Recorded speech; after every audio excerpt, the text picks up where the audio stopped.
Box অফিসে একের পর এক রেকর্ড গড়েই চলছে রণবীর সিং অভিনীত স্পাই থ্রিলার সিনেমা ধুরন্ধর। মুক্তির 1 মাস পেরিয়ে গেলেও প্রেক্ষাগৃহে ছবিটির জয় জয়কার। ইতোমধ্যে হিন্দি সিনেমার ইতিহাসে সর্বোচ্চ আয়ের তালিকায় নাম লিখিয়েছে এই সিনেমাটি।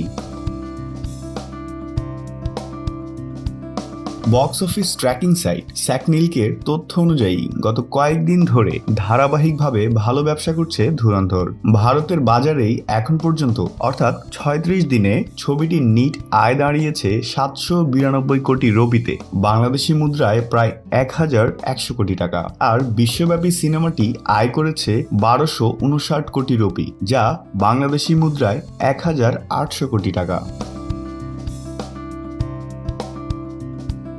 মুক্তির পর থেকেই ধুরন্ধর সিনেমাটি নানা বিতর্কের জন্ম দিয়েছে।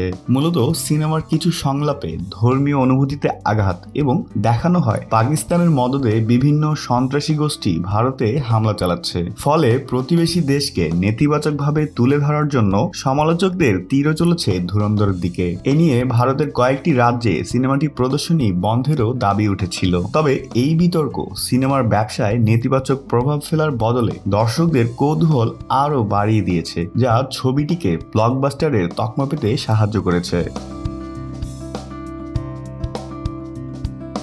ইতিমধ্যেই যশরাজ ফিল্মস এই সিনেমাটিকে ভারতীয় চলচ্চিত্রের অন্যতম মাইলফলক হিসেবে অভিহিত করেছে। প্রথম কিস্তির এই অভাবনীয় সাফল্যের পর দর্শকদের নজর এখন পরবর্তী সিকুয়েলের দিকে। নির্মাতা আদিত্য ধর জানিয়েছেন, ধুরন্ধর পার্ট 2 আসবে এবছরেই।